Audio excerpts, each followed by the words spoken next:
Joining me now are four leaders representing institutions with long histories of presenting dance in Chicago. We have Rich Regan from the Auditorium Theater, Lori Diamond from the Harris Theater, Tara Willis from the MCA, and John Schmitz of Dance Chicago.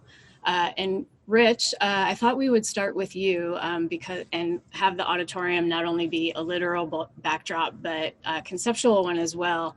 And I'm going to ask a really tough question, actually. Can you maybe briefly in a minute, highlight some of the dance history of the auditorium? It's 130-year dance history, and maybe touch on something that even dance audiences might not realize about the auditorium? Sure. Thank you. And thanks for joining in today. And I'm glad to see that you're at the theater at least. I'm able to get there a couple of days a week, but we always just love seeing that theater as much as possible. The Auditorium Theater, as you mentioned, has an incredible history of presenting dance across 131 years. And, the dance presentations date back that far with Isadora Duncan in 1911 and Sono Asada when she auditioned for Ballet Russe de Monte Carlo. But the latest real strong period of dance began in 1967 with the presentation of New York City Ballet starring Suzanne Farrell and Edward Villela. From that point on, dance really held a consistent presence on our stage.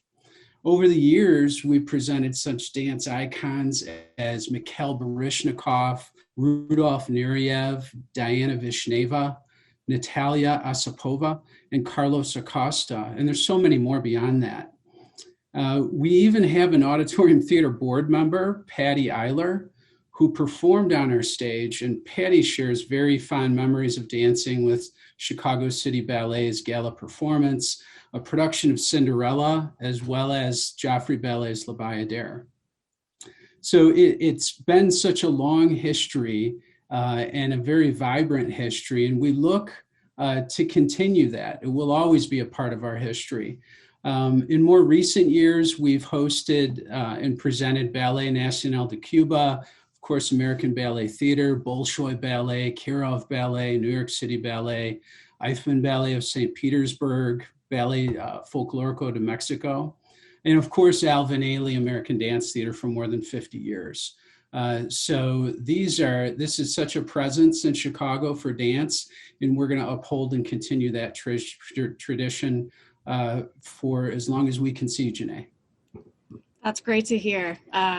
And actually, Lori, I want to skip to you because the Harris is essentially the new kid on the block in this group. And you're not new to the Harris, but you're also fairly new to the role. And I actually wanted to ask a question directly of you too. I'm so grateful that CDHP had the chance to interview Patricia Barreto, the former CEO of the Harris, before she passed away. And we talked a lot about women in arts leadership.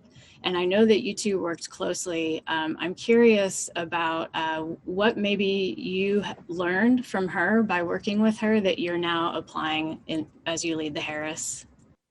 Thank you. Yes, I am incredibly grateful for the time that I was able to share with Patricia under her leadership and her incredible vision for the organization. Like you said, the Harris, our history is it's steeped in female leadership from our founders who for 20 years prior to us opening really fought for a mid-sized performing arts space in downtown Chicago. I think, Patricia was very inspired by the resilience and determination to open a facility like that. And then really in championing voices of female leaders. She was an incredible mentor to not only our entire team, but when I think about our community of resident companies, really an incredible mentor and an incredible partner in building capacity for both local organizations and bringing in incredible international artists from around the world. Yeah, definitely. Tara, you're a Chicago native. And still somewhat new to the MCA, but a performer, and you grew up here. I was wondering, how does your knowledge of the dance scene overall, and specifically in Chicago, and your knowledge of the presenting history of the MCA affect your curatorial decisions?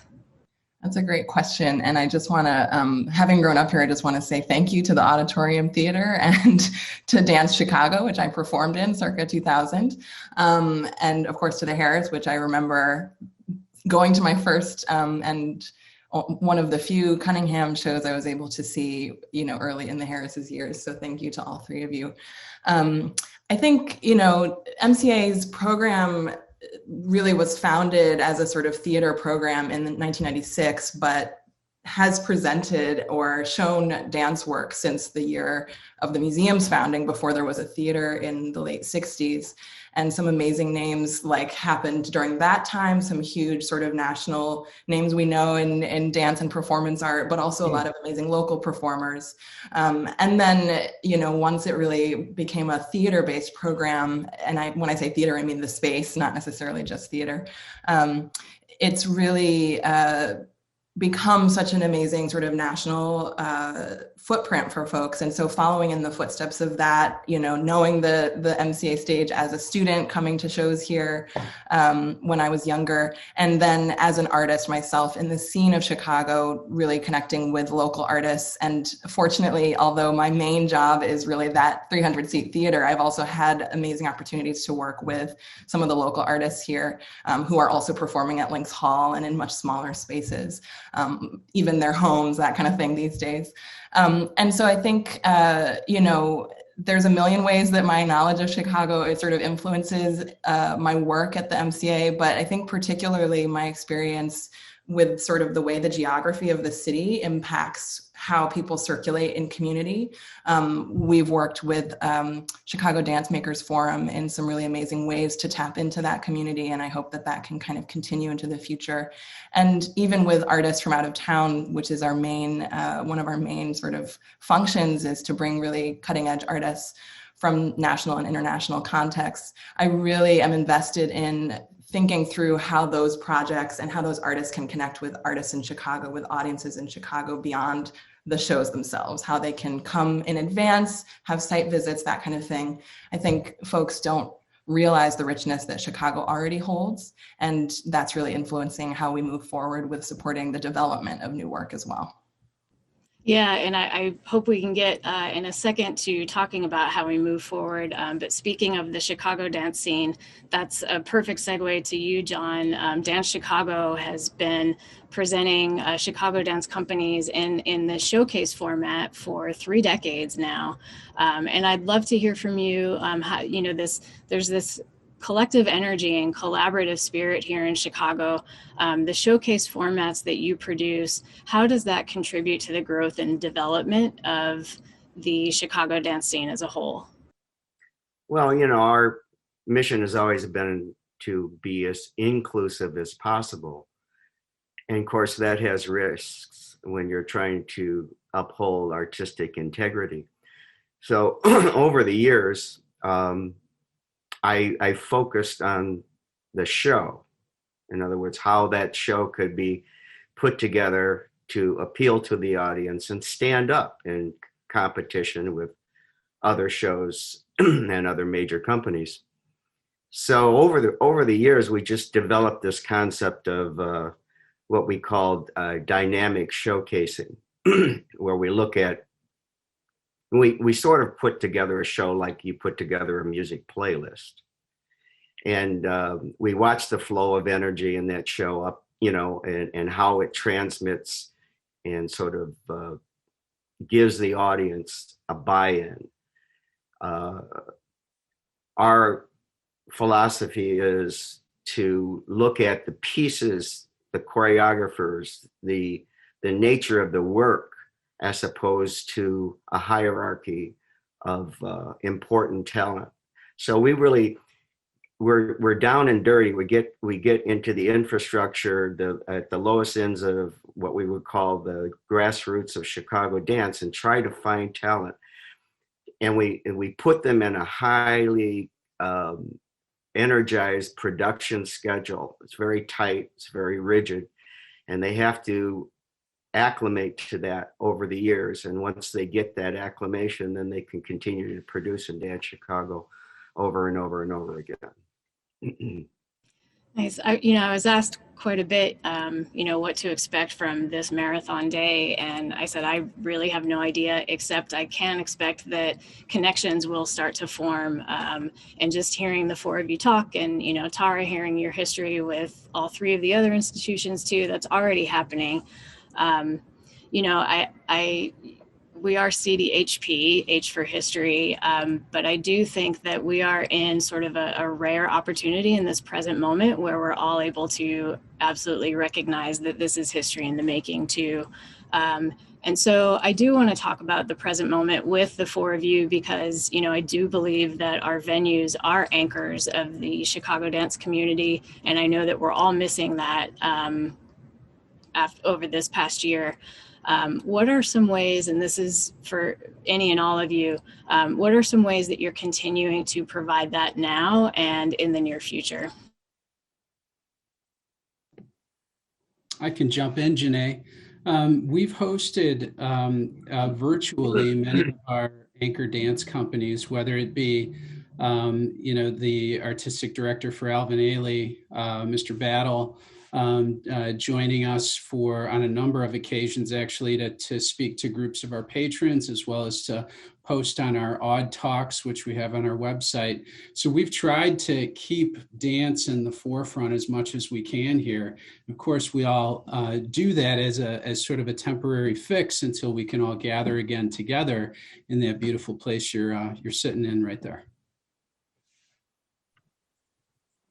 I'll jump in next and say, in tandem to doing virtual engagements, which I know a lot of us are dabbling in and diving headfirst into right now, it's been really incredible, like you mentioned, Jenai, that the community has really come together. And, Tara mentioned earlier, Chicago Dance Makers Forum, I think See Chicago Dance. When I think of the dance service organizations, us as venues, independent artists, there's been a significant number of convenings of all of us as a collective community talking about our ecosystem. What do I have to offer? What do I need from the community? And there's been this really incredible exchange of ideas. And I think in my mind, it's actually opened up a lot of new doors and ways of thinking about our future, not just how we're surviving in this moment and how we're providing space, even if it is just for an individual artist, how that is creating connection across our city and really all of us coming together to speak to the unified needs of our dance community. So that's been something I don't think is going to go away, and a really great habit that's come out of this moment. Yeah, I can chime in. We're going in the same order as we did before and realizing. And yeah, seconding what you've both said and just adding to it that because of the kinds of artists that I'm often in conversation with, what's been so exciting is that so many of them are not just trying to adapt to digital formats, but are actually rethinking their practice in ways that are sort of unexpected even to them. And, I've worked on a publication project with an artist. I've worked on a digital platform that's just up there now on the internet with an artist. And of course also virtual performance, but really not trying to translate the stage experience to virtual, but rather to create a new experience, some kind of addendum to the original project. And so that I think is going to feed the way artists are working and the way they're asking institutions to respond to that work for a really long time to come. Yeah, Tara, I agree 100% with what you just said. That is, we're not going back.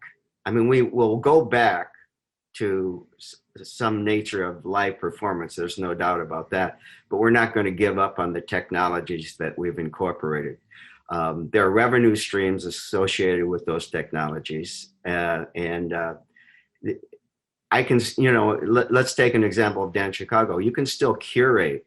The important underlying foundation of Dance Chicago is getting lots of applications, curating the shows. And then you have the output, which is the big show on stage.